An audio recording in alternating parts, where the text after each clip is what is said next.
More. We're going to welcome an accounting professor at Montclair State University, Dan Geltrude. Dan, good morning. Okay, so according to data from Challenger, Gray, and Christmas, companies planned about 85,000 job cuts in February, up 3% from January and jumping 9% from the same time last year. President Biden, however, seemed to think the jobs market is roaring at last night's State of the Union. Take a listen.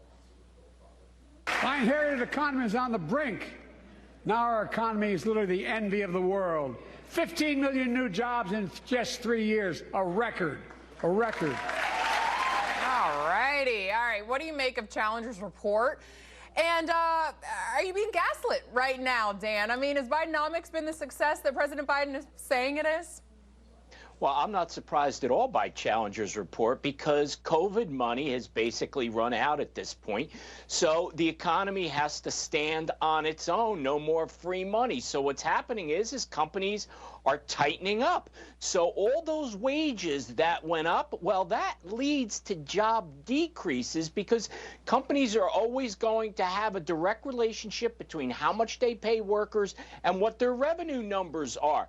So that's why that's happening. And then as far as what Joe Biden said, 15 million new jobs in 3 years. How about the fact that we were in a pandemic before that?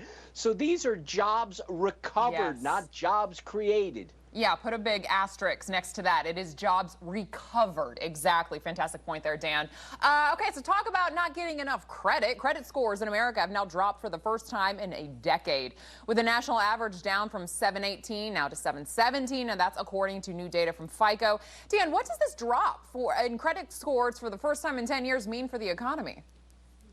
Well, it's not good news for the economy, but let's talk about for a second what's causing this. When you have credit scores dropping in that way, it's because of two things primarily. One, people are missing payments and they're taking on more debt. And those are the things that drive those scores down, neither of which are a good sign for individuals nor for the economy.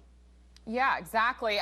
Finally, Mega Millions jackpot now sitting at an estimated $687 million, the sixth largest in the game's history. Dan, the next drawing happens today. We know that our good friend, Seth Denson, hates talking about the Mega Millions. He will never buy a ticket. But how about you? Are you going to be buying one?